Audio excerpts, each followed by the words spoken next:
pues hoy íbamos a hablar del valor de los cuentos, pero los cuentos en nuestra vida, no los cuentos en general. Nosotros no nos damos, en nuestra vida nos han hecho crecer con cuentos a lo largo de nuestra historia y no nos damos cuenta, valga la redundancia, de cómo han cambiado las cosas. La verdad es que el cuento no es nada más que la versión más popular de los antiguos mitos. Los grandes mitos de las diferentes culturas, hablamos de la griega, romana, nórdica, que la mayoría de los cuentos de los grandes mitos luego tenían una adaptación más popular, que era la que se contaba de alguna manera en casa, al lado del fuego. Los cuentos nacen directamente como narraciones para enseñar a las personas lo que es el mundo, las deidades, ese mundo más allá de la muerte, ese mundo que nosotros con el que podemos tener contacto en un momento determinado. Y cuando hablamos del mundo chamánico, el mundo antiguo, el mundo de las religiones más primarias, porque primitivas no son ninguna, realmente lo que estamos hablando es eso. Aquel sacerdote contaba en los cuentos, el chamán contaba a través de sus narraciones cómo se había creado el mundo. Cuando el chamán se sentaba al lado del fuego con la gente alrededor, en realidad lo que le estaba contando era el origen del mundo, el origen de los animales, cómo los animales se relacionan entre ellos, cómo en un momento determinado tienen una enseñanza o cómo aprender de ellos, porque ellos eran representación de esas entidades espirituales que había en el mundo. Todo tenía una espiritualidad, desde las piedras, a los árboles, a los animales o a incluso el ser humano. Todo aquello tiene una razón de existencia a lo largo de los siglos. Lo que ocurre es que, claro, cuando vamos creando de alguna manera una sociedad establecida, con una sociedad, sobre todo las polis griegas, las romanas, las grandes ciudades, cambia la mentalidad. Las polis hacen que los trabajos se especialicen. Ya el chamán no va a ser todo el pueblo como era antiguamente, va a haber una especialización y va a haber una casta sacerdotal, que son los que de alguna manera van a organizar y van a tener esa posibilidad de controlar y de dirigir, entre comillas, el mundo de la espiritualidad.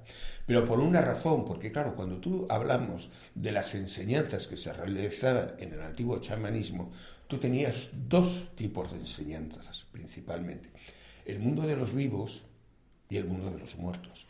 El mundo de los muertos dependía del chamán y el mundo de los vivos dependía de la chamana, porque la chamana era la única que sabía cómo era eso de hacer vida, la mujer. Mientras que el chamán se creaba ese otro mundo espiritual porque él llegaba a un acuerdo con los espíritus, o los generalmente espíritus de la naturaleza, ya fuera el animal de turno que se convertía en el tótem, para de alguna manera controlar a esos espíritus del más allá que no actuaran sobre los vivos. Y para ello realizaba esos acuerdos.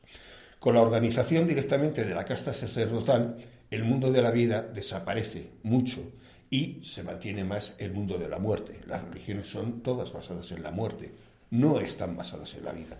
¿Por qué? Porque el mundo espiritual, ese mundo espiritual es un mundo de muerte, y ese mundo de muerte era controlado por los chamanes originariamente y luego por los sacerdotes.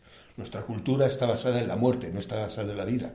Nuestras religiones son de muerte en ningún momento. ¿Y todo eso cómo se enseñaba? Con los mitos. Los mitos de vida nos enseñaban a cómo vivir. Los mitos de muerte nos enseñaban cómo teníamos que hacer para, en ese mundo más allá de la vida, teníamos que actuar para normalmente tener la verdadera vida. Porque cuando establecemos como la religión como único sistema espiritual, las religiones establecidas, esas religiones de muerte, lo que nos establecen es que la vida realmente es una etapa de tránsito. Y la verdadera vida es cuando tú mueres. La espiritualidad será en el otro mundo, no en este. Y todo eso hay que enseñarlo para que la gente lo entienda.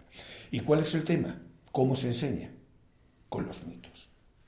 Y cuando tú quieres hacer un mito, lo que vas a contar es una enseñanza para todo nación, para todo el grupo, para que todos entiendan que hay actividades más allá de la propia gente.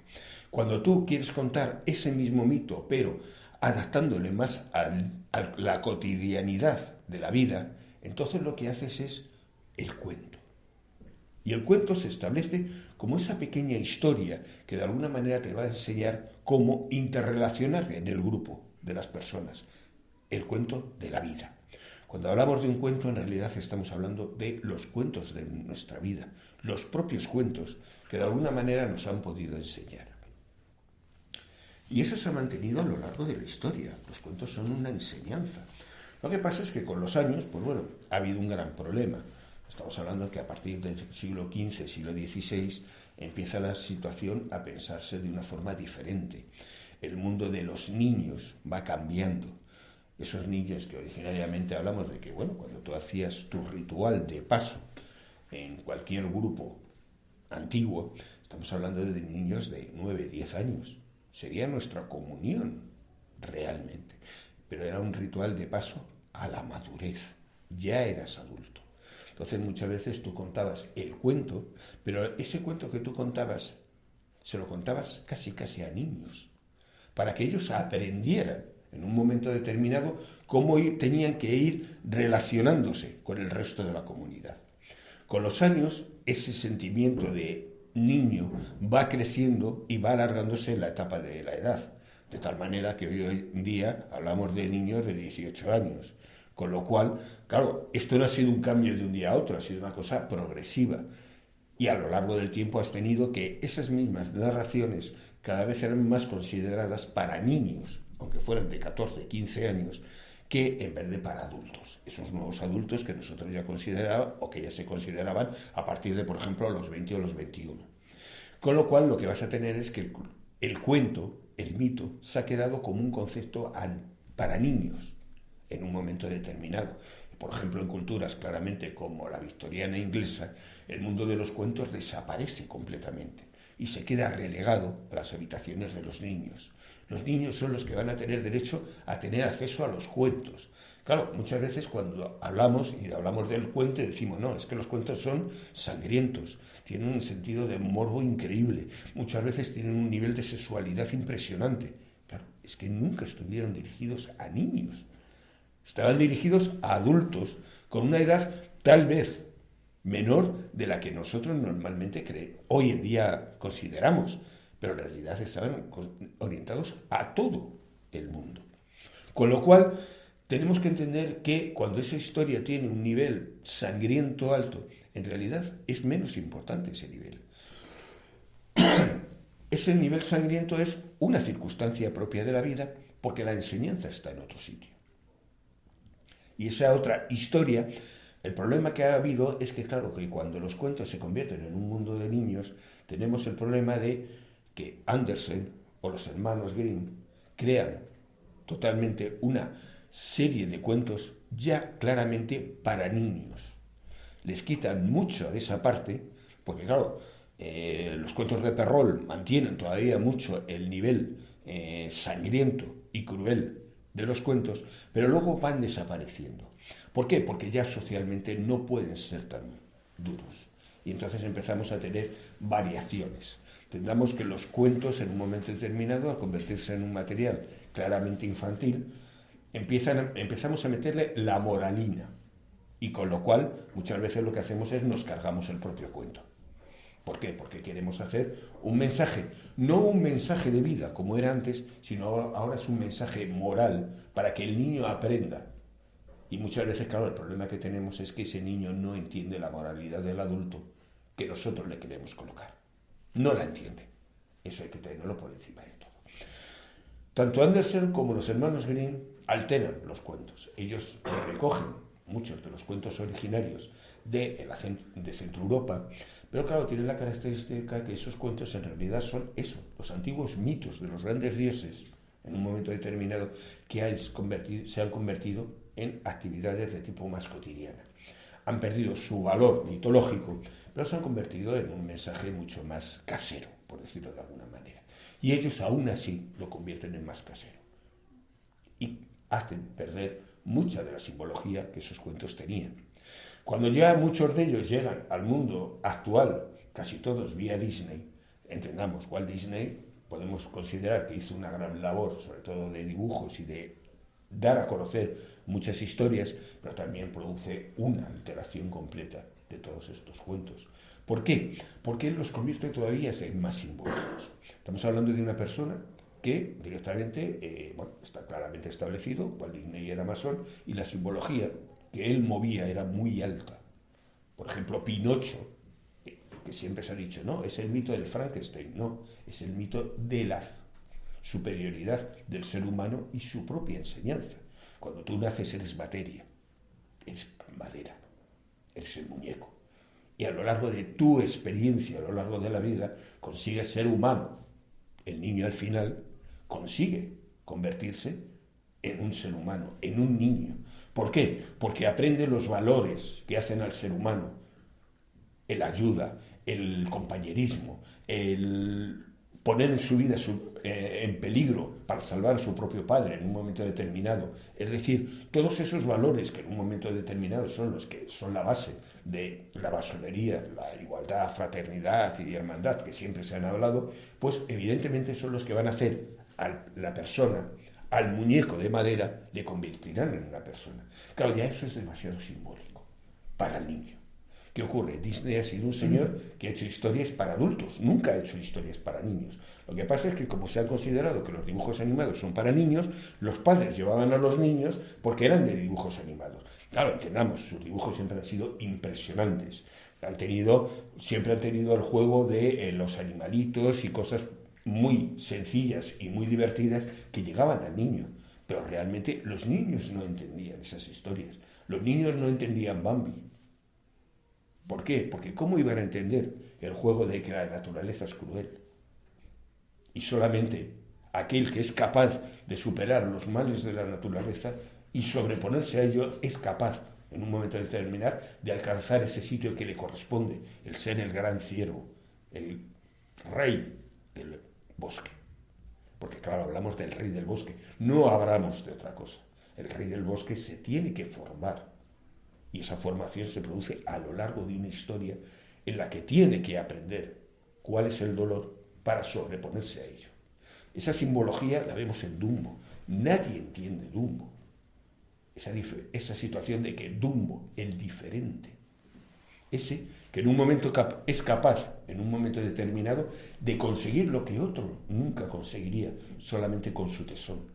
Porque él, el diferente, es el que tiene el trabajo, el que realiza un trabajo de formación propia. Él aprende a volar, única y exclusivamente por su propio trabajo. Son símbolos claramente masónicos, de formación del espíritu del hombre. Esas historias, claro, cuando llegan a los niños, realmente no las entienden. Pero crea una segunda imagen, una imagen mucho más tierna a la hora de contar los cuentos.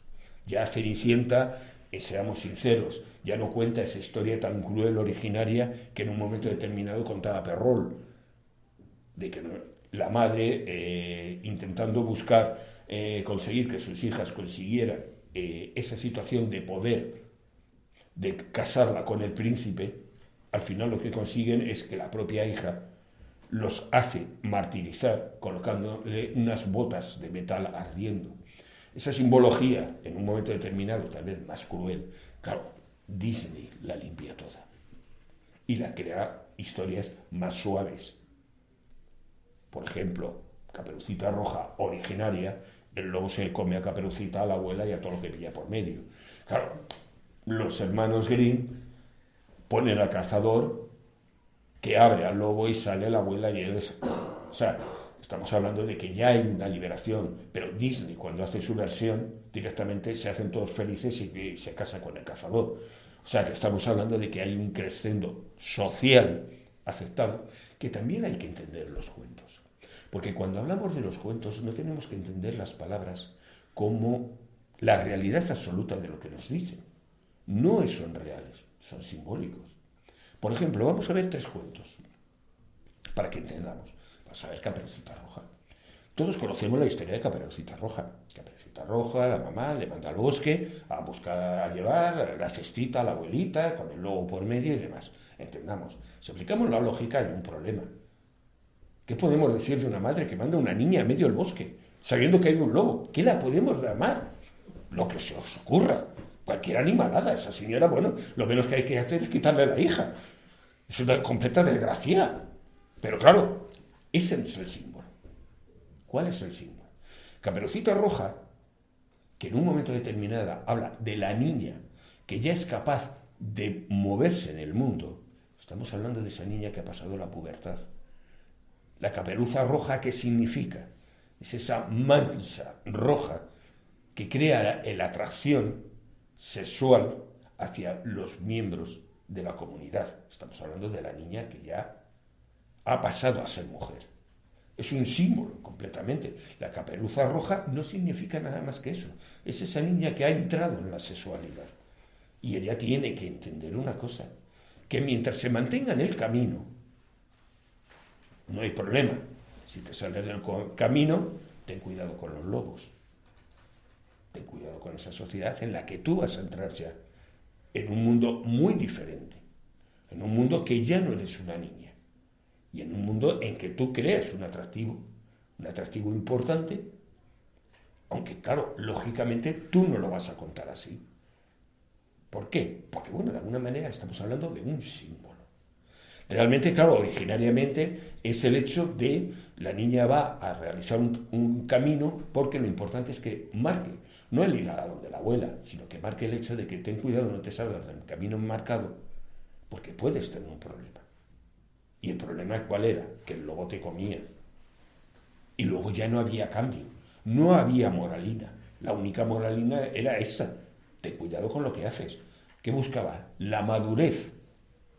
Que la niña, al pasar a ser mujer, aprendiera esa madurez de significar, ya has cambiado tu mundo. Esa madurez que se producía cuando normalmente se hacía el ritual de paso. Todas las sociedades tenían su ritual de paso, pasaban de niño a situación de adulto. En el hombre normalmente sería un proceso de cacería, normalmente, en el cual tú aprendías cuál era tu función, el matar, seamos claros, y la mujer aprendía a qué, a cambiar para entender que a partir de ese momento su función era dar vida. Esos dos conceptos, de alguna manera, están reflejados en los cuentos. Caperucita Roja es el cuento que nos lleva a ese punto de decir, la mujer en un momento determinado, la niña pasará a mujer y la niña pasará a tener posibilidad de dar vida. Pero esa vida, ten cuidado, porque es algo excesivamente importante. No lo puede tener cualquiera, tiene que ser en unas condiciones concretas, porque el propio lobo te puede comer. Tu propia capacidad de dar vida te puede destruir. Eso no lo cuentan normalmente. ¿Por qué? Porque, lo que os digo, la evolución de los cuentos ha hecho perder esa simbología. Y eso era el mensaje que se daba. Cuando hablamos de la Cenicienta, todos tenemos la misma idea. La pobre hija de un rey que en un momento determinado su madre muere y la madrastra, pues bueno, directamente es la que la controla y la convierte en una sirvienta porque en detrimento de sus dos propias hijas. Y que eso va a ser, pues bueno, que hasta que en un momento determinado haya un elemento mágico, el hada, que es la que hace cambiar la situación y conocer al príncipe. Entendamos, cuando en un momento determinado hablamos de que esa simbología de el príncipe, claro, hoy en día tenemos la idea de que parece que las niñas quieren ser todas princesas. Como decía la canción, no es cierto. Las niñas no quieren ser princesas y los cuentos no quieren decir que las niñas sean princesas. Las niñas tienen que ser ellas. Ese símbolo de rotura con el lazo familiar anterior era la representación de que ellas tenían que empezar a ser mujeres pero independientes. Pero eso no nos lo cuentan hoy en día los cuentos. Los cuentos lo contaban antes, en otra época. Cuando en un momento determinado hablamos de la madrastra, No hablamos de la madrastra como tal. Bueno, sí se podría considerar, porque claro, una cosa que se había visto es cuando tú haces ciertos estudios, existe siempre una tendencia en que en una pareja donde hay una madrastra, la madrastra siempre tira más hacia sus propios hijos que hacia un hijo o una hija que sea del marido, por ejemplo, en un momento determinado, que ha sido con otra pareja. Se ha demostrado científicamente que hay una tendencia de un relativo rechazo o de aislamiento de ese hijo agregado, vamos a ver, en la madrastra y en el padrastro. Cuidado, aquí no hablamos de un concepto masculino-femenino.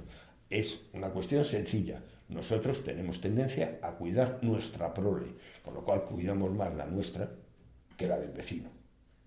Cojámoslo por donde lo cojamos. Entonces, en cierto modo, se podría coger esa idea, pero también se coge la idea de que la madrastra es un poco la imagen negativa de la propia madre. Una madre es una figura de cuidadora, pero cuando la cuidadora no entiende cuál es su papel, ¿en qué se convierte? En una tirana, en la controladora. Con lo cual, la figura de la madrastra en los cuentos, veréis siempre que es la que quiere controlar, dirigir, organizar, ser más que la propia hija o la hijastra. Es esa imagen del adulto que no ha sabido madurar, que se ha convertido en un niño grande y que sigue teniendo ese concepto de que él tiene que ser el centro del mundo. Esa falta de madurez se convierte en esto. Existen muchas personas en nuestra vida con edades de 40, 50 años que siguen siendo un poco la madrastra porque no han sabido madurar y no saben entender, por ejemplo, cosas como que sus hijos no están a su servicio, sino que en un momento determinado sus hijos tienen que tener una vida independiente. Entonces, este cuento te enseñaba eso, que tú tienes que hacer tu vida, tú tienes que crearte tu propia vida y tú no tienes que depender ni de tu madre, ni de la madrastra, ni de esas figuras autoritarias que siempre van a querer de alguna manera controlarte. Esa simbología, está claro que aquellas personas que sienten ser Cenicienta es porque en el fondo lo que están haciendo es eso, se están dejando controlar. Pero claro, cuando hablamos de ese control, siempre que pensamos, bueno, la madrastra, la niña, ¿no? Pero es que hay veces en que el problema se da la vuelta. La niña es la madrastra y la madre es la propia Cenicienta. Y la Cenicienta está al servicio de la hija. Y la hija impone su control, su necesidad, su obligación. ¿Por qué? Porque no quiere dejar de ser niña. Y quiere tener a la madre siempre como una continuidad y como una dependencia, como esa esclava Cenicienta a su servicio. Es decir, esa enseñanza muchas veces, claro, no es unidireccional como nos cuenta el cuento, sino que muchas veces hay que verle en la dirección contraria. En Caperucita Roja, ¿cuál es el problema de la madre? La madre manda a ver a la abuela porque la madre rechaza el nuevo elemento sexual que existe en su casa.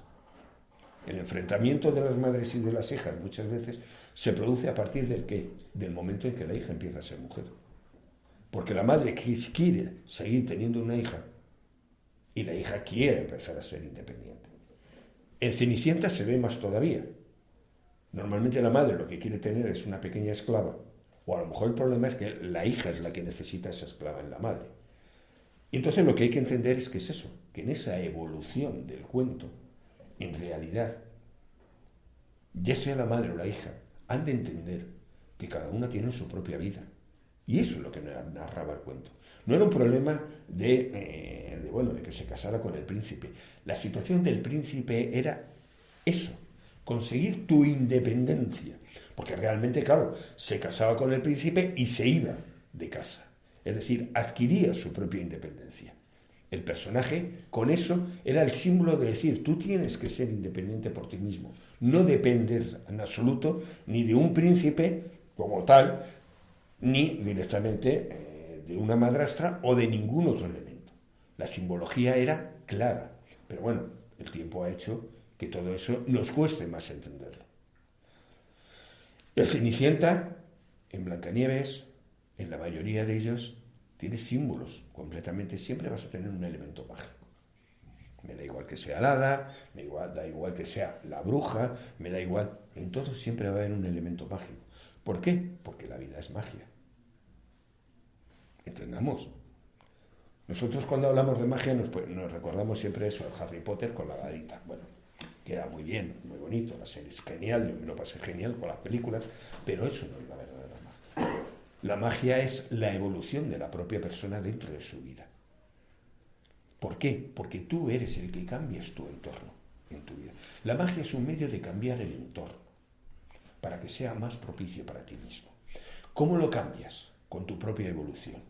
Tú como persona, al ir evolucionando y al ir convirtiéndote en adulto, adaptas el entorno que tienes a lo que realmente tú necesitas. Hay algo que normalmente no entendemos y que, claro, lo estamos haciendo todos los días y no entendemos que en el fondo estamos realizando ese proceso mágico. Cuando nosotros hablamos, hacemos magia. No nos damos cuenta. No os dais cuenta que yo os estoy cambiando a vosotros. Con mi discurso de hoy estoy cambiando conceptos en vosotros, ideas que teníais. Yo estoy dando una idea nueva o diferente de algunos conceptos que tenía y con lo cual yo estoy cambiando mi entorno. Yo estoy realizando un acto mágico. No solamente cambio mi situación, sino a la gente cercana a mí los estoy cambiando en un momento determinado en el sentido no para que sean más propicios hacia mí, sino para que sean más independientes. Ellos tengan sus propias ideas porque al darle una idea nueva, lo que estás creando es una situación de que ellos pueden comparar. Y al poder comparar pueden elegir si lo que entendían antes les gustaba más o la nueva versión le gusta más. Eso es un cambio psicológico, un cambio mágico. Y entonces tú vas a tener que todos los cuentos tienen su parte mágica. Y va a haber una hada que en un momento determinado a Cenicienta la cambia. No le hace un traje maravilloso. No es tan bonito como el de que, bueno, que los ratones y los pajaritos, como dice Disney, se dedican a hacerle un traje maravilloso y demás. Eso queda en pantalla preciosa, hay que ser sincero. Pero claro, es el cambio. El cambio de la dependiente, la que está en ese cuadro de necesidad de ser dirigida, a dejar de serlo. Hay un paso de madurez. Si os fijáis directamente, incluso en Disney, ¿qué la convierte? En una persona con un traje de más adulta, de más atractiva, de más mayor. ¿Por qué? Porque la pasa de la niña, en un momento determinado, controlada por la madrastra, a ser un elemento diferente, adulto, atractivo, que es capaz de llamar la atención del propio príncipe. Ese concepto es el que hay que entender. En todos los cuentos hay magia. Pensadlo. Pero claro, ¿esa magia de dónde nace? De ti mismo. Porque esa magia siempre es algo, alguien que está asociado a ti. Es tu hada madrina.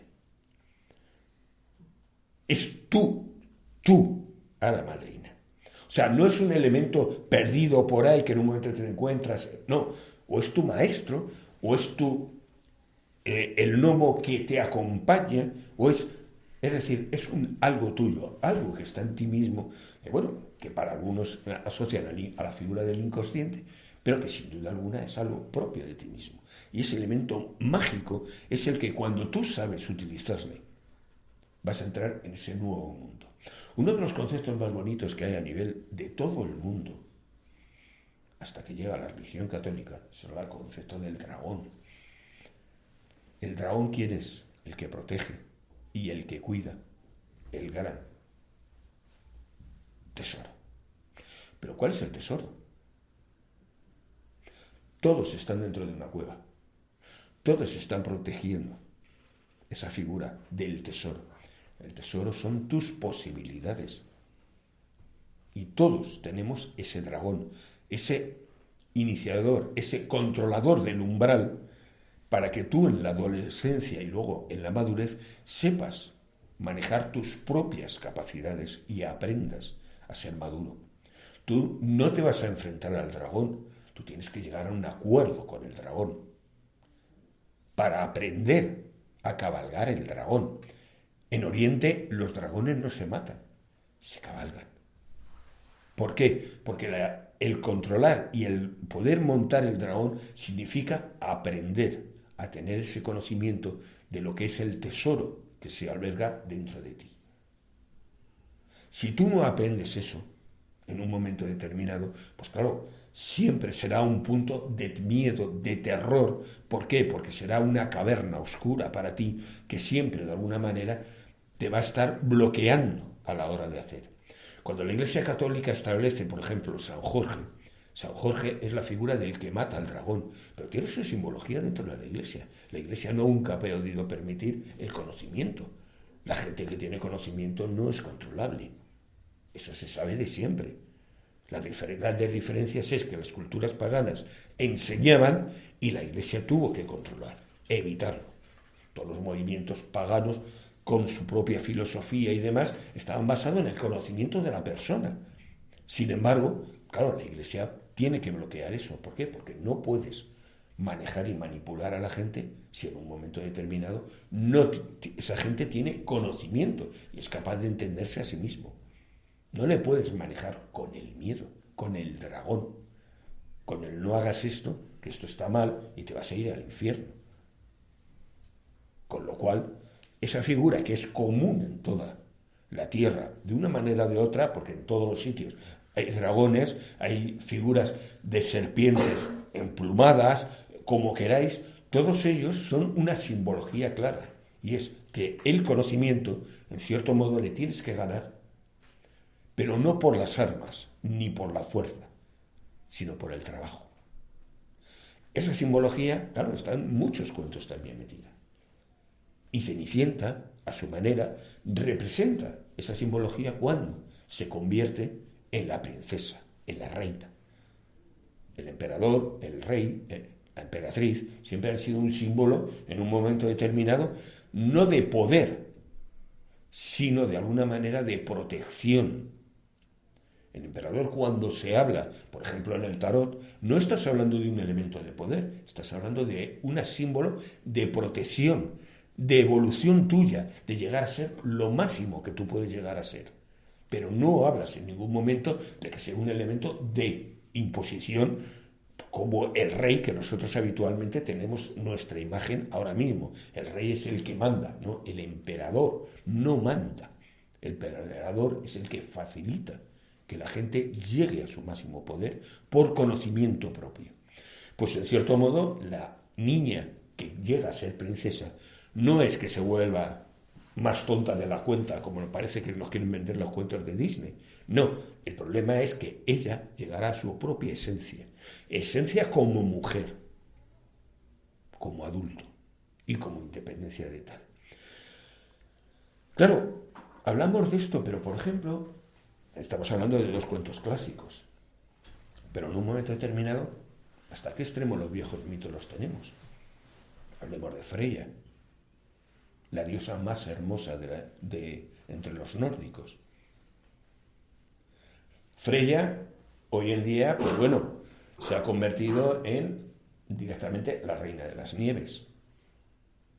Pero en realidad Freya es la representación de lo que en un momento determinado puede llegar a ser el patriarcado.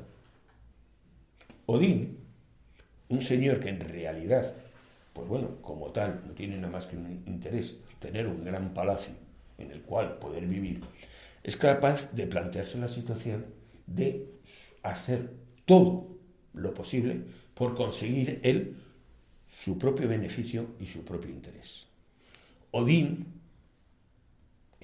contrata a los gigantes para que en un momento determinado construyan el Valhalla, su gran palacio. Y los gigantes piden como pago a Freya, a la más hermosa. Claro, el tema está que cuando los gigantes han construido el Valhalla, exigen el pago. Y Odín, originariamente, no quiere darla, pero al final acaba cediendo. Es decir, que es capaz de vender a su hija por sus propios intereses, por ser el gran dios, por ser el grande, por tener ese poder por encima del resto, porque ese Valhalla era el símbolo del poder por encima del resto de los dioses. ¿Cuántas personas son capaces de vender a su hijo o a su madre, si hace falta, por conseguir un poder en medio de una empresa? ¿Cuántos pierden la relación con sus hijos por estar 24 horas al día metido en una empresa, aparentando que trabajan solamente por querer conseguir en un momento determinado un falso puesto de aceptación, que en realidad, claro, mañana, en cuanto ceda mínimamente a nivel de horario, le van a dar la patada en el culo. Evidentemente, mientras sea útil, vale, el día que ponga una pega, ese día va a la calle. Estamos hablando de Odín, capaz de vender lo que sea necesario por conseguir ese poder, esa imagen, esa figura de que yo soy el más importante. Y es capaz de pisar lo que sea necesario, incluso de dar a su propia hija. Freya se va directamente con los gigantes, pero claro, aquí viene la parte real. La mujer tiene que ser madura e inteligente. Ella tiene que entender su situación y se tiene que adaptar a ella. ¿Y cómo se adapta? Llegando incluso a engañar a los mismos gigantes.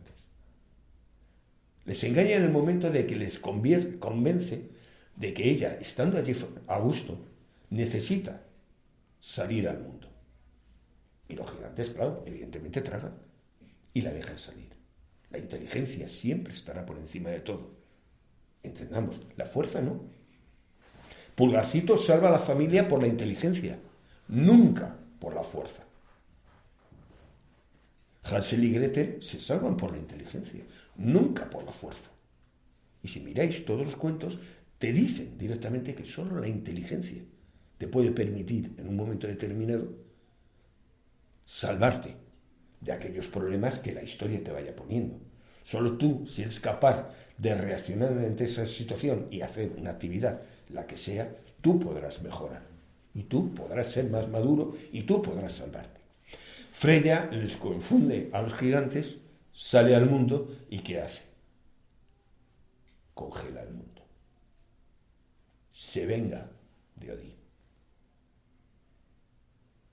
¿Por qué? Porque al congelar el mundo, Odín pierde el poder. Deja de ser el cuidador del mundo, porque claro, el mundo se ha congelado. Él ya no puede venir al mundo. Recuerdo aquella historia que se contaba de que Thor era el que se dedicaba a matar a los gigantes de hielo y todo ese rollo. ¿Por qué? Porque el enfrentamiento entre el hielo y el fuego básico era el enfrentamiento entre el mundo del Valhalla y el mundo contrario. Odín no puede bajar al mundo, pierde el poder. Pero en un momento determinado, que Freya ha congelado el mundo, ha creado un invierno, se da cuenta de que el mundo no tiene la culpa. Entonces se da cuenta, hablamos de eso, el concepto de vida.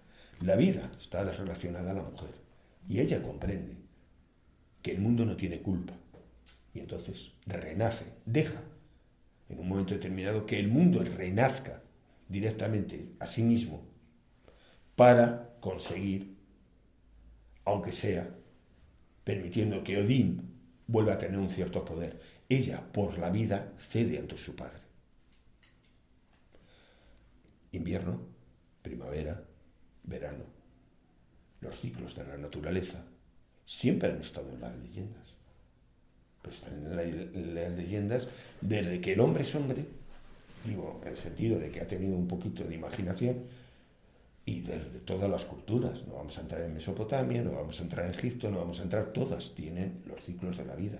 Pero era la manera de enseñar.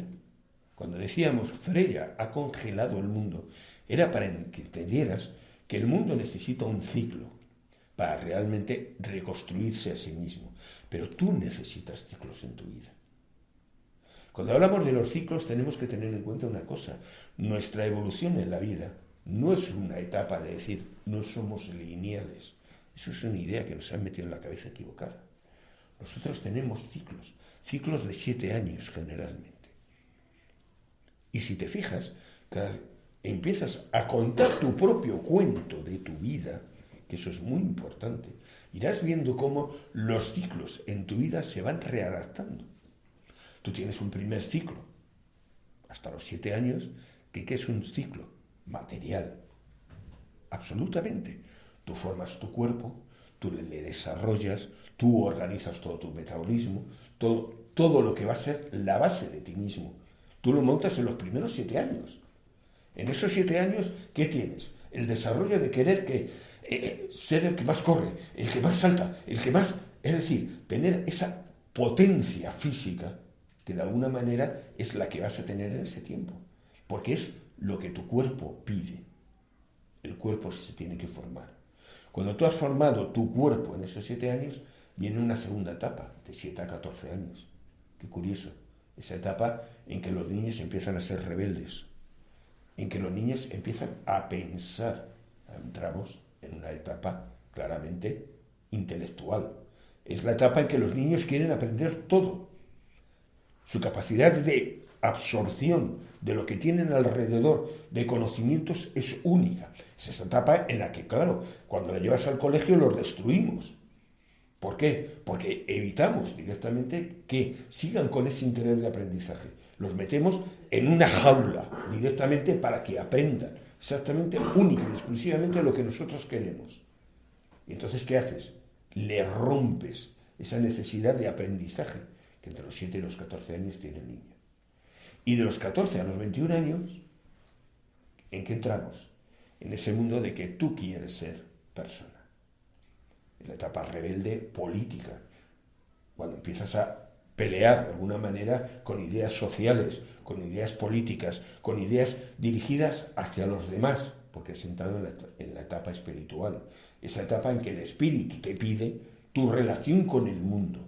Ya has sido materia, ya has sido mente y ahora necesitas ser espíritu, controlar y relacionarte con lo que tienes alrededor, porque nosotros no podemos vivir aislados. Necesitamos vivir en comunidad, en grupo, y eso solo puedes hacerlo en ese mundo espiritual. Ese mundo etapa es cuando tú empiezas a tener tus primeros amores, empiezas a tener una relación de las amistades más profundas, porque hasta ese momento eran los amigos de la infancia, que la mayoría de ellos con el tiempo desaparecen.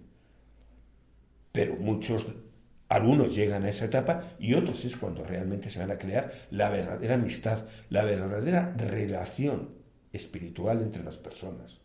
Y va a ser entre los 14 y los 21. Y luego continúas. Pero curiosamente, de los 21 a los 28, entras en una nueva etapa material. ¿Qué etapa? La que tienes que crear la materia de tu familia, de tu grupo. Primero te has creado como persona, eres tu propia materia, y luego creas tu entorno, el entorno más cercano, que es el que necesitas. Y en esa etapa es cuando eliges una pareja, cuando normalmente te casas, dependiendo del sitio, la religión, lo que sea, la que te establezca, donde empiezas a plantearte el hecho de tener una descendencia, es decir, que quieres crear esa materia en familia, en sociedad, en ti mismo, un entorno que te sea asequible y favorable. En la siguiente etapa, ¿qué ocurre? Estás hablando de, claro, normalmente de los 28 a los 35 vuelves a entrar en ese juego en un momento determinado de el cerebro.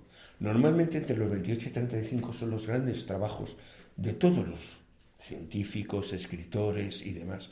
¿Por qué? Porque es en esa etapa en la cual tú ya entras en una tranquilidad mayor, porque tu mundo, tú como persona y tu mundo alrededor, de alguna manera ya está formado. Con lo cual lo que necesitas es desarrollarte como persona, y lo vas a desarrollar generalmente con un trabajo de tipo creativo. No olvidemos que el arte mágico, por encima de todo, siempre ha sido el arte. Nunca ha sido la ciencia. La diferencia entre las artes y la ciencia se crea a partir del siglo XVIII.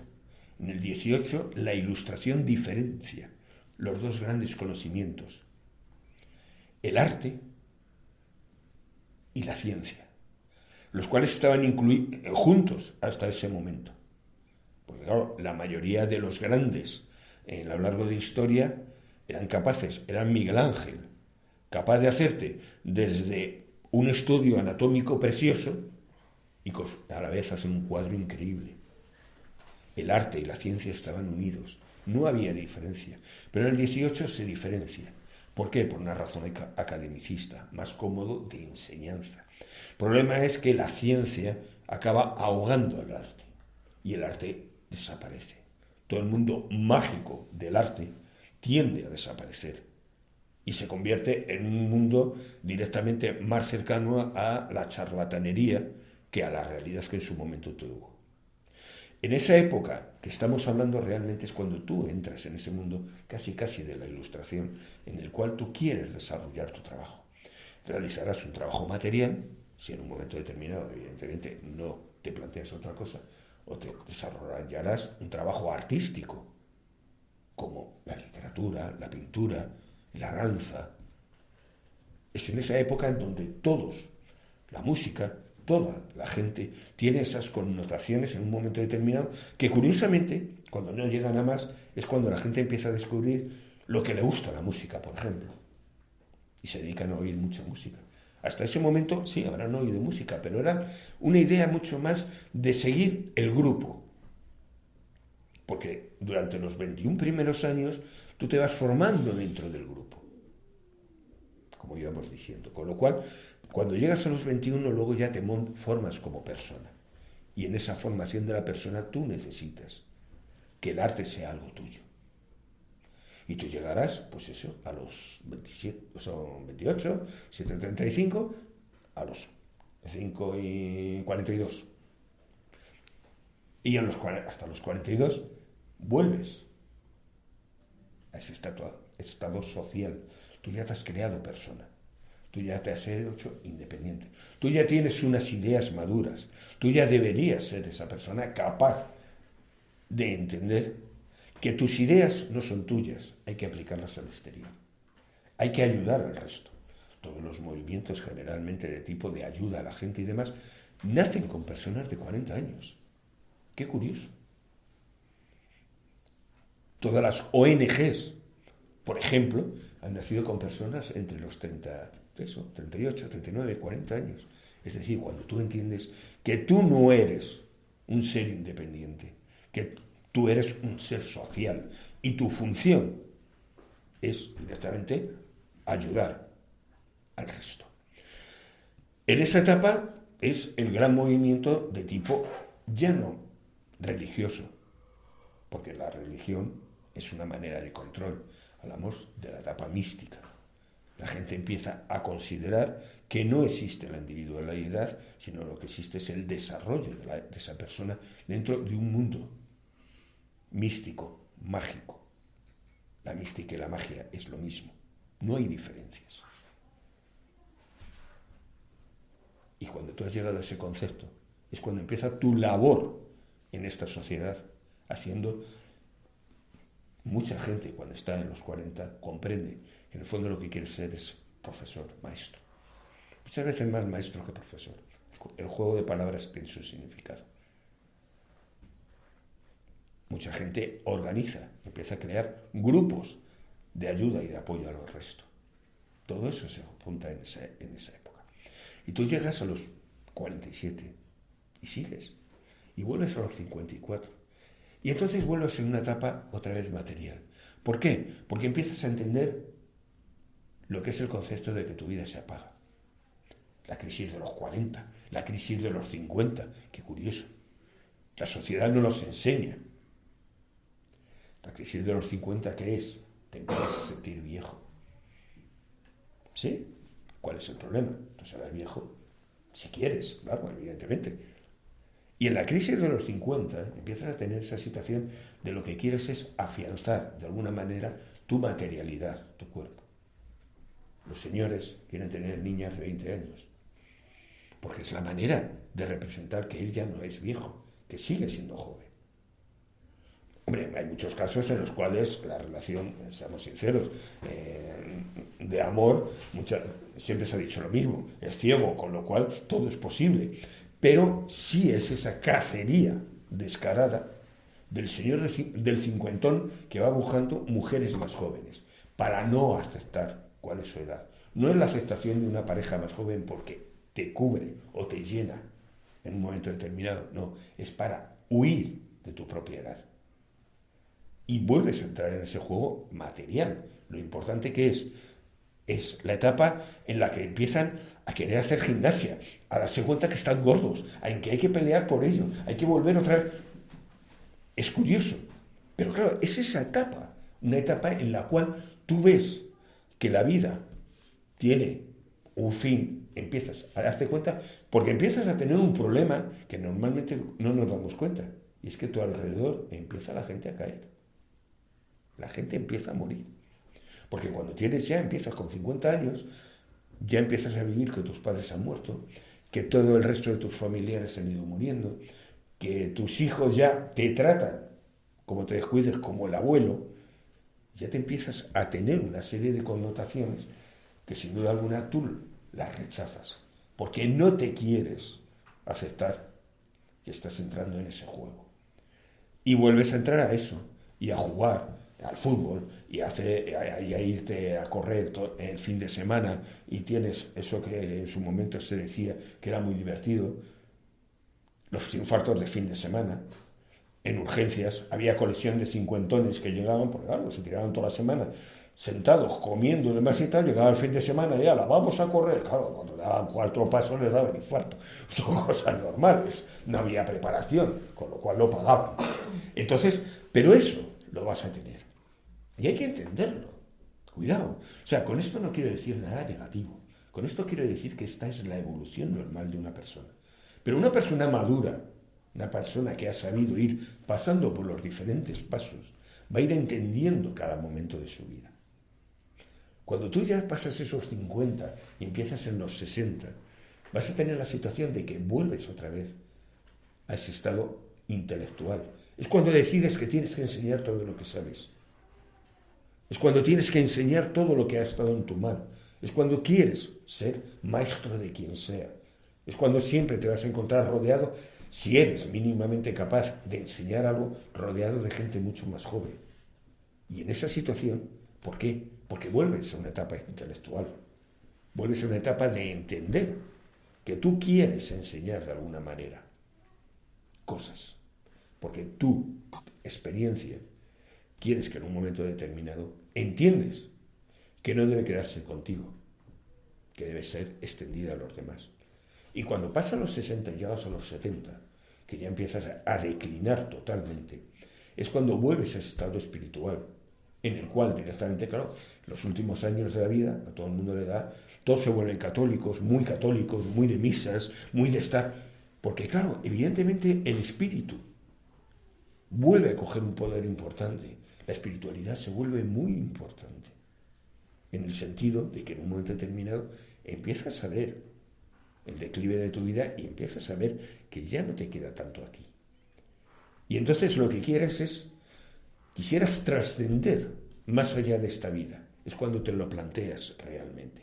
Porque hasta este momento la muerte es una cosa que ha pasado a algunos cercanos a ti, pero que tú no das por base de que algún día te va a tocar. Con lo cual vas teniendo esa idea de que en los últimos años ya sí le ves. ¿Por qué? Porque ya has visto caer a tu entorno. Caer muchos. Entonces tú ya te planteas el hecho de que quisieras trascender. Y es entonces cuando la espiritualidad entra mucho en problema de sectas, de grupos religiosos, de religiones establecidas y demás, o del misticismo puro, cuando tú más o menos quieres hacerlo de una manera madura. Es muy importante. Todos estos pasos los tenemos en los cuentos. Lo único tenemos que saberlos leer. El problema es que normalmente no los sabemos leer. Cuando la bruja coge al niño, estamos hablando de esa situación, del cincuentón, sesentón, que le interesa la relación directa con seres mucho más jóvenes. Esa simbología de la bruja que se quiere comer al niño, en realidad estamos hablando de que se quiere incorporar la juventud que él ya ha perdido. Con lo cual intenta conseguir esa juventud que en un momento ha perdido y que quiere recuperar. Que lo puedes hacer de muchas maneras, pero sin duda alguna una de ellas sería esa.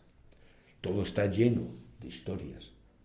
De un momento determinado, el que se acaba casando, el barba azul, que se casa con mujeres más jóvenes, y supuestamente las va matando para conseguir recuperar esa juventud que nunca tuvo, que bueno, que tuvo hace muchos años y que ya perdió. Como veréis, este mundo mágico de las ternas, o sea, de los septenios a lo largo del tiempo, está representado en los cuentos. Cada personaje es una etapa del septenio, un septenio diferente. Entonces tú, cuando leas un cuento, busca qué símbolo hay detrás de cada personaje. Y busca también una cosa: ¿cuál ha sido el cuento de tu vida? Porque sí, entendamos, nosotros todos podamos contar un cuento. Nuestra vida está llena de cuentos, etapas. Cada septenio tiene sus historias, cada septenio tiene su personaje. Por ejemplo, el segundo septenio, cuando tú empiezas con el interés a nivel mental, cerebral, existe el maestro. Tú vas a tener una figura de maestro, un abuelo, un tío, ese profesor que te caía bien. Siempre va a haber un maestro. La segunda etapa de tu vida, el aprendizaje, dependerá de un maestro. Cuando tú llegas al mundo espiritual, normalmente se creará esa situación de decir, cuando el alumno está preparado, encontrarás al maestro. Eso lo encontrarás en la etapa espiritual. En ese momento es cuando crearás esa situación de dependencia a veces de muchas personas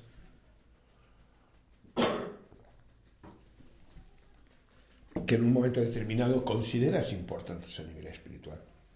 Es la etapa de la groupie o del groupie, 20 y tantos años, 30 y tantos años, que crea una adoración hacia una persona más o menos simbólica, que tiene un poder, que tiene una imagen pública importante.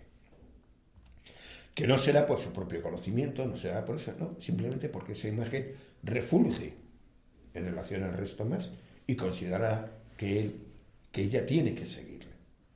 Pero buscará ese lado mágico, misterioso, simbólico que representa, no a la propia persona. Claro, es lo que ocurre, que cuando luego los conoces, normalmente los mitos se pegan unas bofetadas increíbles. ¿Por qué? Porque son seres humanos, no son símbolos lindos y puros como tú creías. Eso se crea en el cuento. El problema es que con los años los cuentos han perdido su verdadero valor. Hoy en día se siguen escribiendo muchos cuentos y sinceramente tenemos entre malos, peores e insoportables. ¿Por qué? Porque hemos convertido los cuentos en una imagen de moralina. Queremos enseñar a los niños que sean buenos, santos y maravillosos.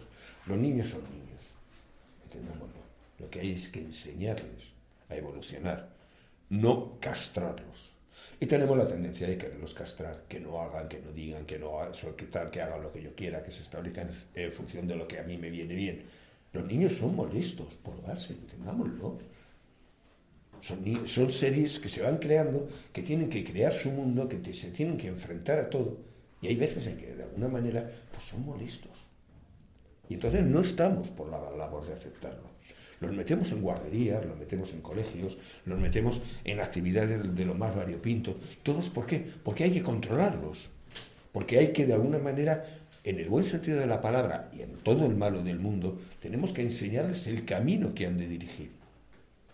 Pero no aceptamos en ningún momento determinado que en ese camino son ellos los que los tienen que marcar, no somos nosotros. Los adultos no deben marcar el camino, tienen que facilitar el camino. Es un concepto muy diferente. Con lo cual, el gran problema existente es eso, que cada vez estamos creando niños de más años. Niños que no han tenido cuentos para entenderlo, han tenido cuentos moralizantes.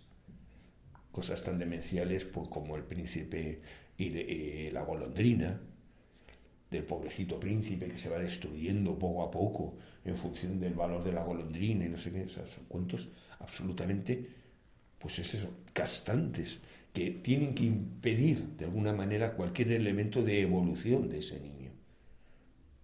Los cuentos clásicos tenían ese valor, pero esos valores de alguna manera se mantienen en las 1001 noches, se mantienen en los cuentos de Perrol, se mantienen en todos esos cuentos antiguos que en un momento determinado lo que no tienes que entender es la letra, sino el símbolo. Y mientras nos volvamos a recuperar esos cuentos, tendremos un problema. Nuestros infantes, nuestros niños, no aprenderán a ir evolucionando en esa vida dividida en ciclos, porque cada ciclo tiene sus historias y cada ciclo tiene que tener su aceptación. No podemos contar Caperucita a una persona de un segundo ciclo, porque no le entenderá. Como no podemos contar El Señor de los Anillos a un niño del primer ciclo, porque será demasiado para él.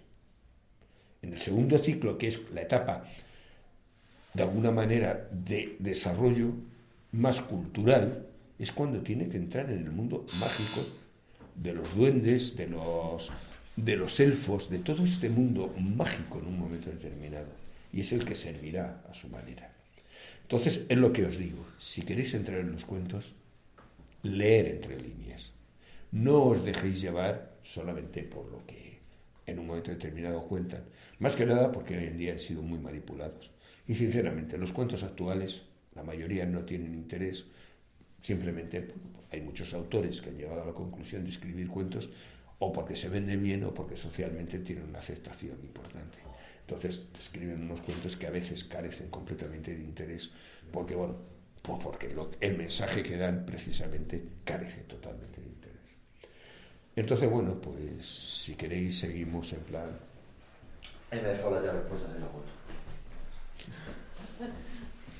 Si queréis seguimos, pero en plan ya más tertulia. Preguntas, ¿no? Claro, pues eso.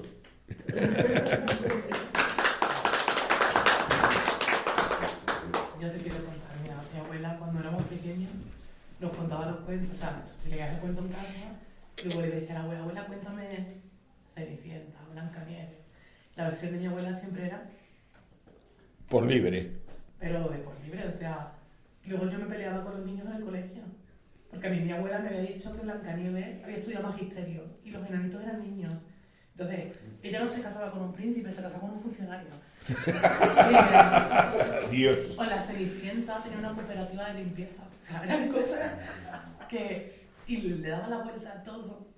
Claro, luego con el tiempo empezaba a pensar que lo que ella buscaba para nosotros era formarte, crear tu... No, o sea, no olvídate de la historia del... ¿No? Y claro, me iba contando, yo me iba leyendo sola. Porque toda esta estupidez que nos contaba así, hombre. ¿No? Y eso... Si es que lo que hay que entender, que de alguna manera el cuento lo que nos quiere es enseñar un camino.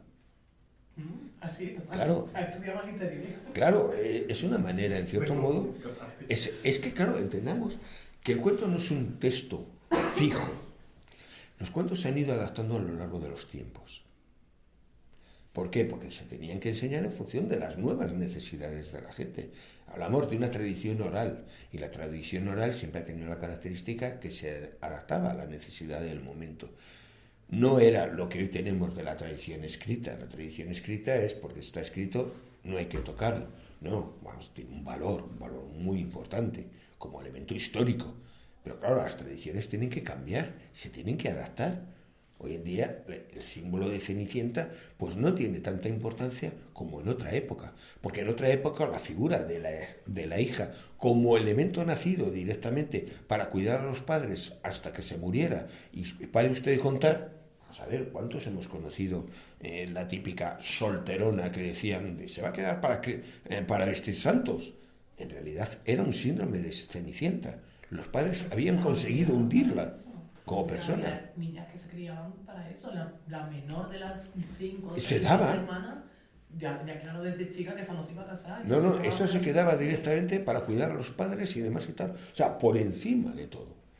Claro, en otras épocas donde en un momento determinado también la familia era mucho más unida, bueno, entre comillas, había un cierto sentido, se entendía en un momento determinado, porque vivían juntos los abuelos, los padres, algún tío, o sea, todos revueltos en una casa, en una casona típica de pueblo, y entonces, pues bueno, pues había alguien que desde que nacía se le colocaba el San Benito y ella sabía en un momento determinado que su vida era esa, el ir cuidando unos otros hasta que moría. Y luego tener la suerte de que fuera aceptada por alguno de los hermanos o las hermanas para entrar en el mismo ciclo, para no quedarse sola.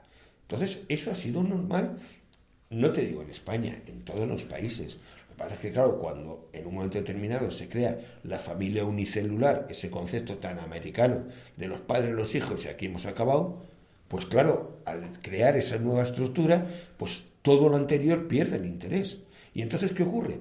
La razón, el sentimiento sigue existiendo, pero ya no hay explicación. Y los padres siguen queriendo tener quien los cuiden cuando sean viejos. Pero el problema está en que la sociedad exige otra cosa, con lo cual hay un choque generacional muy importante. Los padres no entienden, y más en la generación en que estamos, porque los padres, entre comillas, todavía han mantenido ese cuidado de sus padres, relativamente dentro de lo que ha sido posible, pero claro, en la nueva generación eso ya no es posible casi en ningún aspecto. Con lo cual viene la imagen del abuelo o el padre pues bueno, ¿cómo se llaman? Que no se le da la palabra. En la residencia, casi abandonado.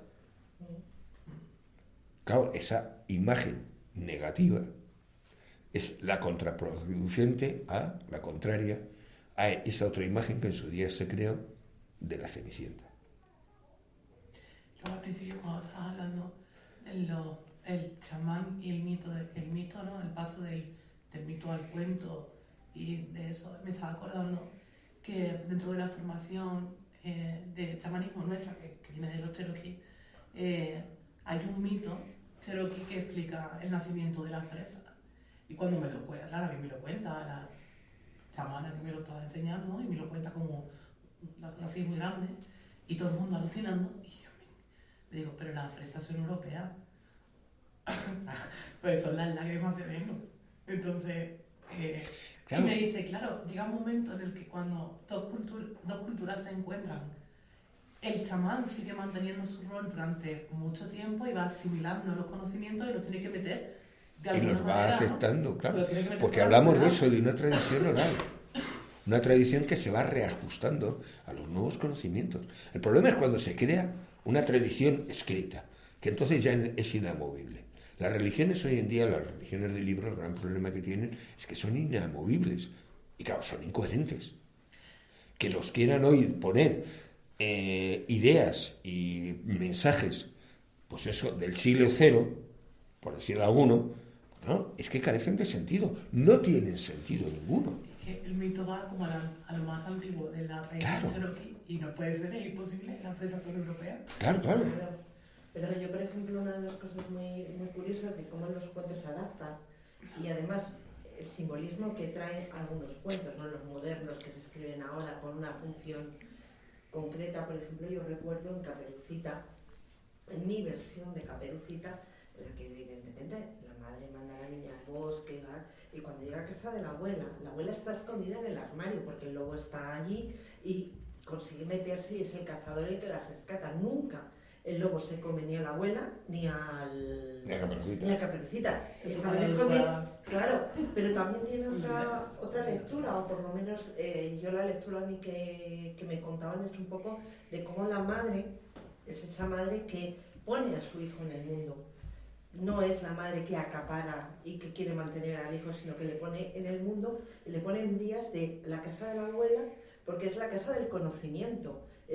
Ve a buscar el conocimiento, ve a tu abuela, que es la que ya ha pasado por todas las etapas y tiene el conocimiento. Entonces, es también otra lectura. Lo bueno que tienen los cuentos, y los cuentos que tienen muchas interpretaciones. Es la simbología que tiene. Claro, en un momento determinado. O sea, todos, a su manera, tienen un mensaje múltiple, porque dependerá totalmente del personaje que tú cojas. Cada personaje, claro, nosotros nos centramos normalmente en lo que es la figura del protagonista, por decirlo así. Caperucita, nos centramos en el Caperucita.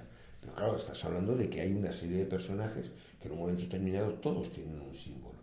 Y cuando hablas de Caperucita, hablas de la madre, hablas de la abuela o hablas del lobo, realmente estás cogiendo símbolos concretos, símbolos sociales establecidos.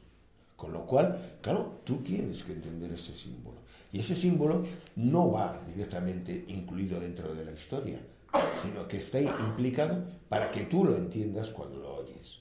O sea, si cogemos Caperucita y hablamos de que mamá la manda, es lo que digo, o sea, no es esa crueldad de la madre que se quita a la niña y la manda al medio del bosque, pero bueno, es que carece de sentido. No, hay una simbología de que lo que tú dices en un momento determinado la está iniciando en un proceso de madurez. ¿Por qué? Porque ya tiene la caperuza roja. Ya es una mujer y tiene que empezar a entender lo que es el concepto de madurez. Y para ello, ¿con quién lo va a recibir? De la abuela.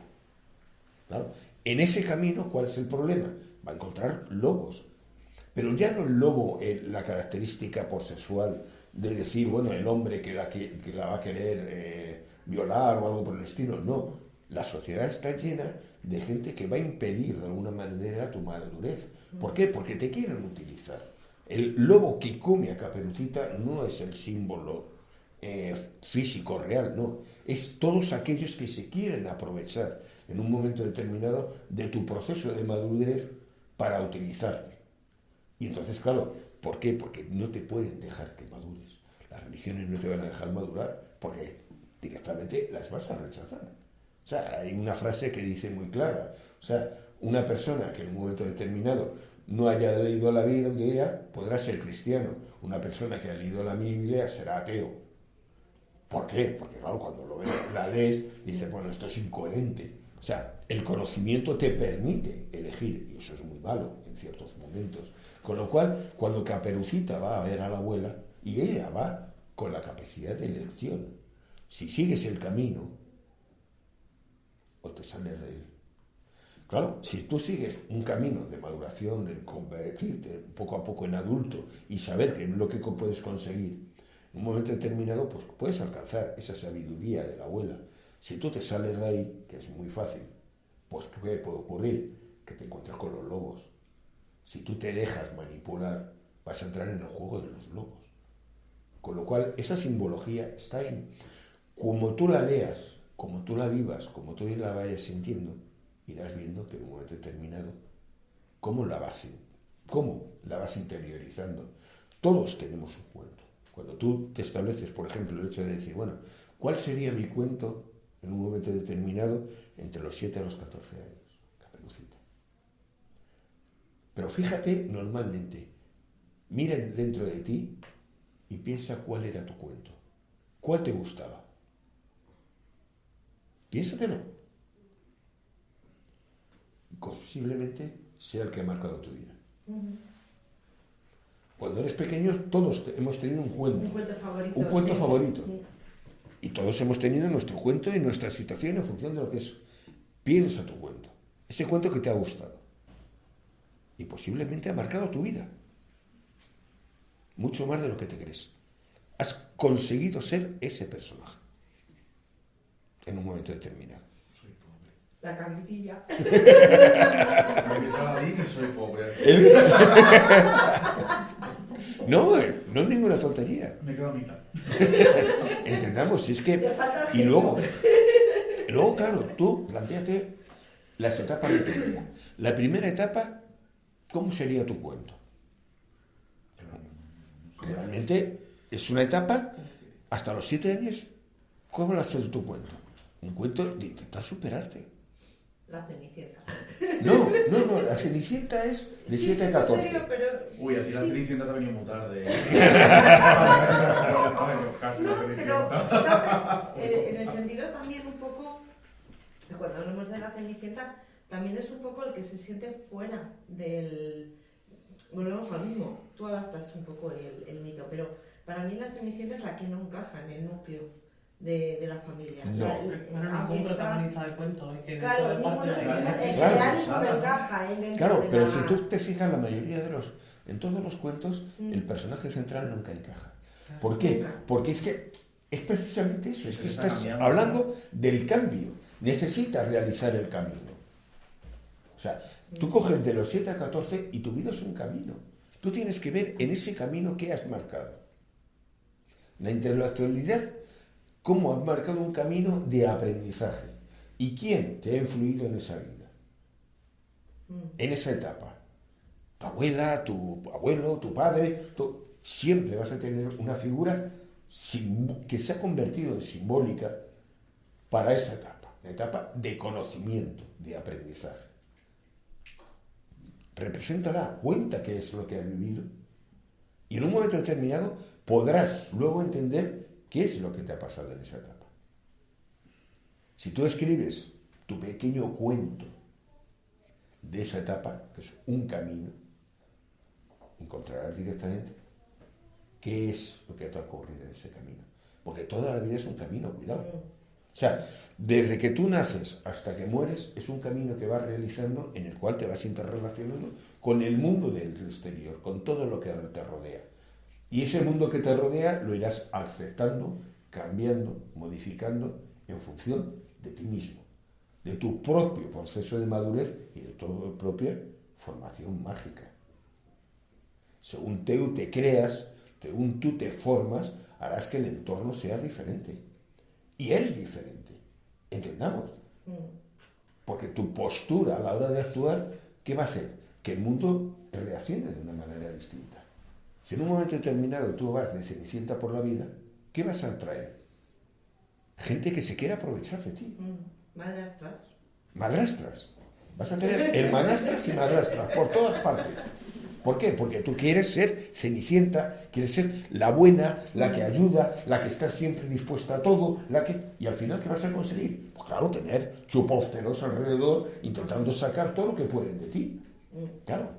Ahora, si tú eres lo suficientemente maduro para esa etapa, llegar y decir, hasta aquí hemos llegado, sí, alrededor tendrás gente que necesita la ayuda.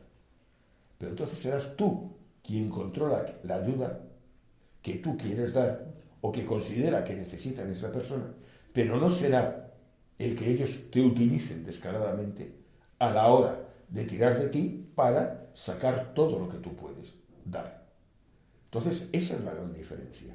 Si tú entiendes tu cuento, tú controlarás el entorno. Si no, el entorno te controlará a ti.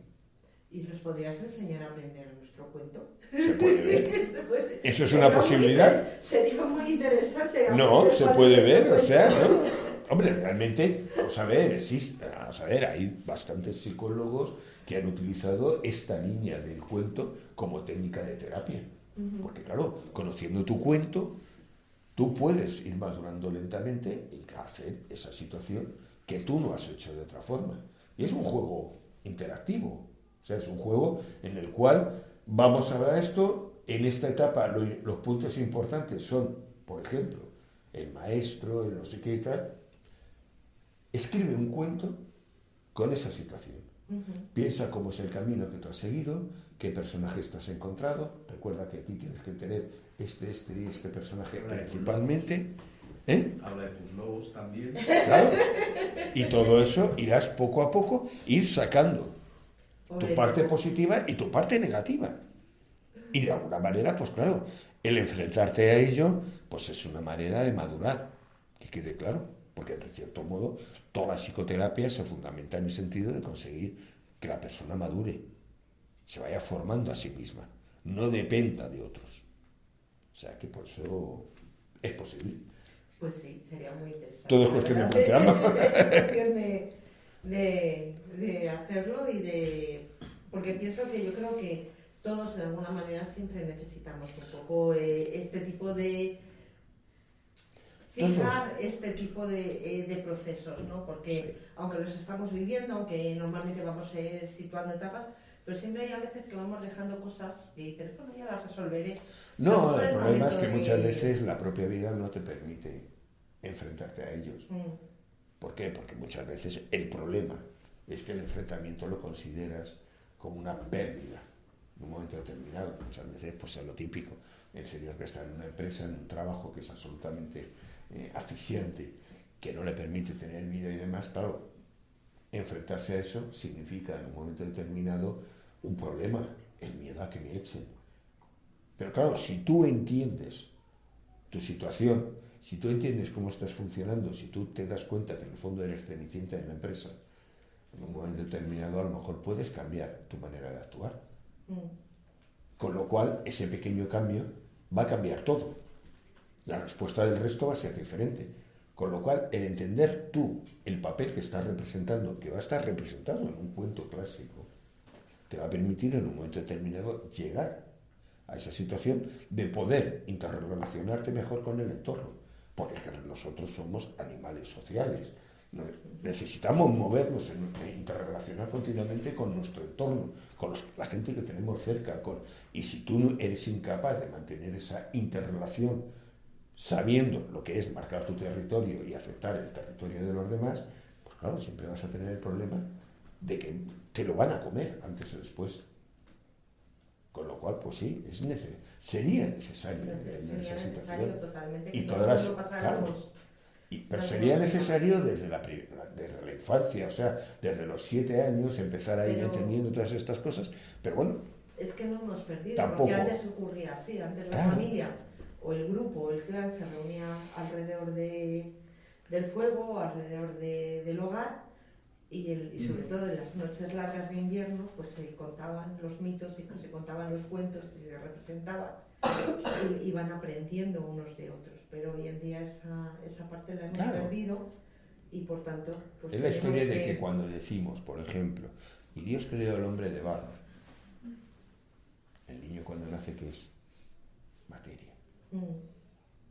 Tiene que controlar ese barro, esa materia, para conseguir en un momento determinado ser algo más. Y entonces le insufló vida. Esa fue la diosa. Bueno, de la costilla. Yo ahí no me meto, a mí me da igual porque... Según los sumerios, bueno, pero estamos hablando de simbología, con lo cual en un momento determinado me da igual un lado u otro, o sea, eso es otra cosa.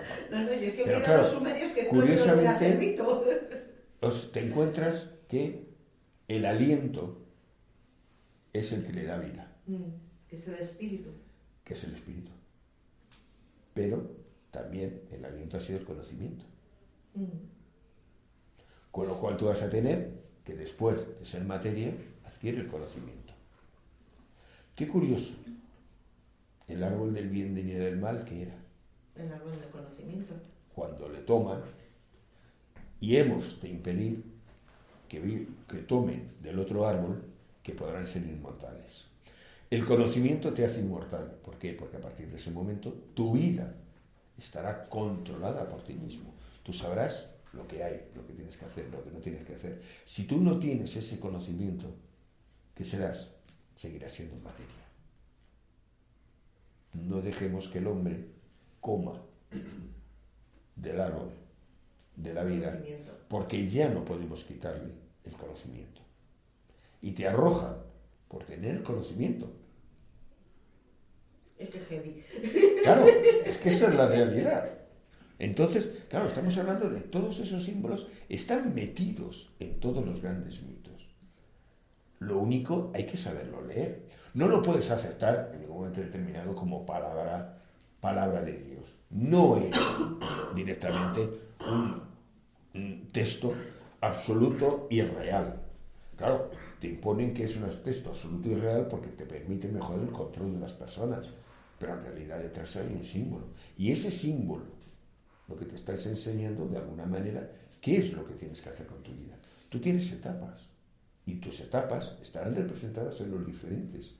Si tú coges todo el Antiguo Testamento, irás viendo cómo existe una primera etapa, una segunda etapa guerrera, una tercera etapa de grandes,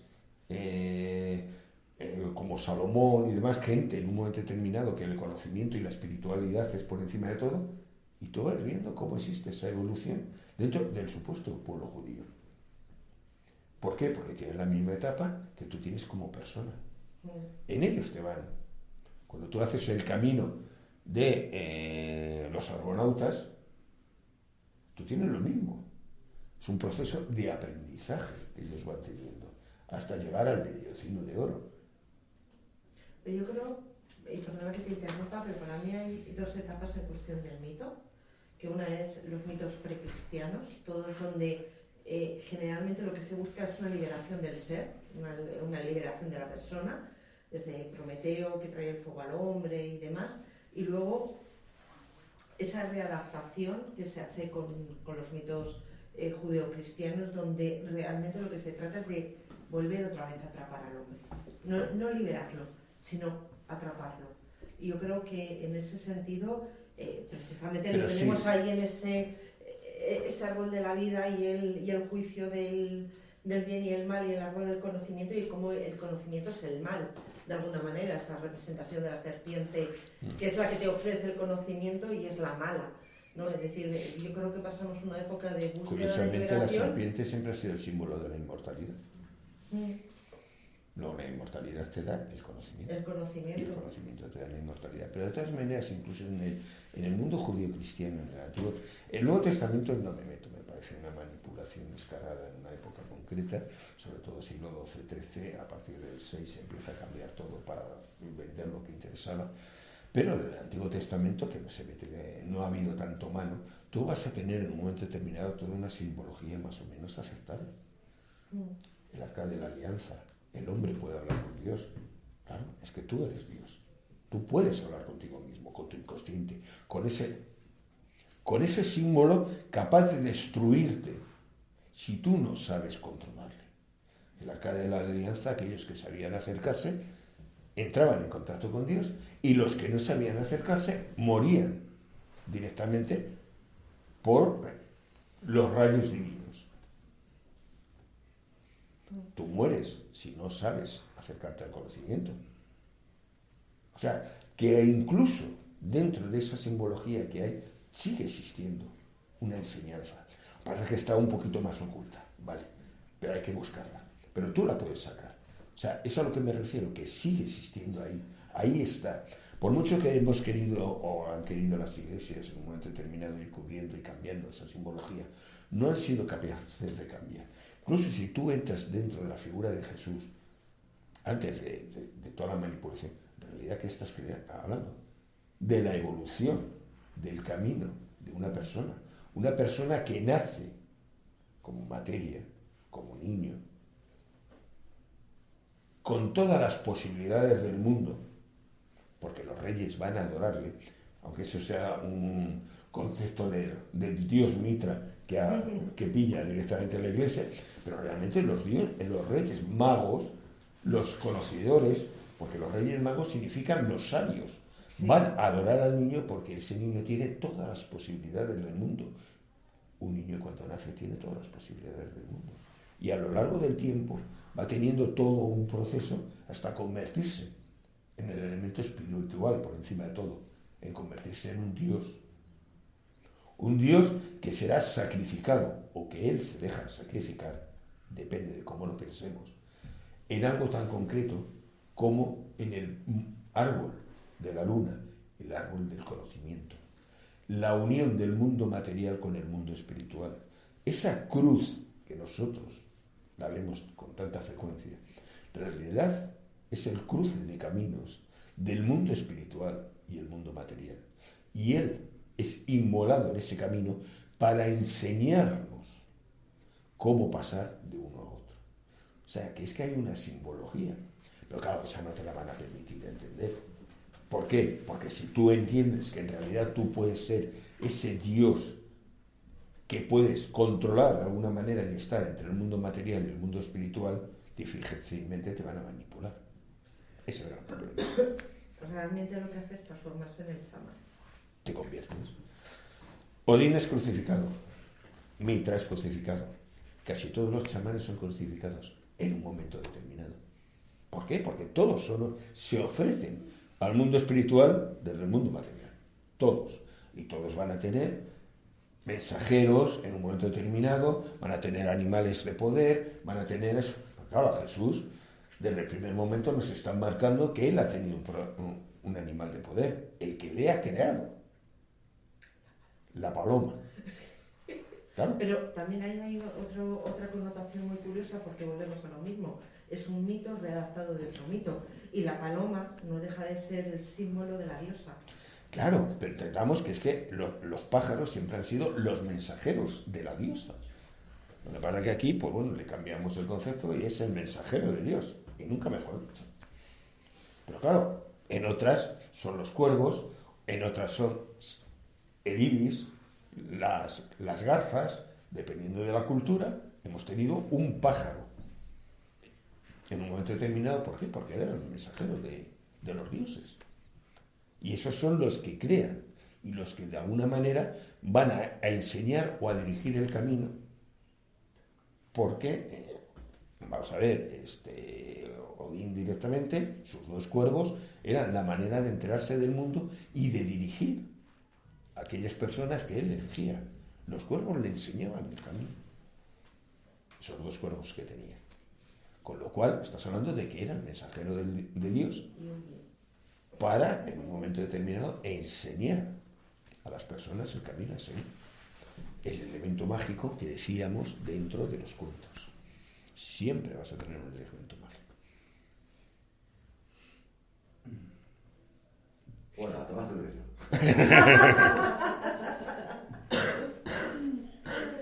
Bueno, incluía cerveza. Bueno, pues sí, está muy bien una cerveza. Tiene que haber de todo. Tiene que haber de todo. Pues vale. Pues sale.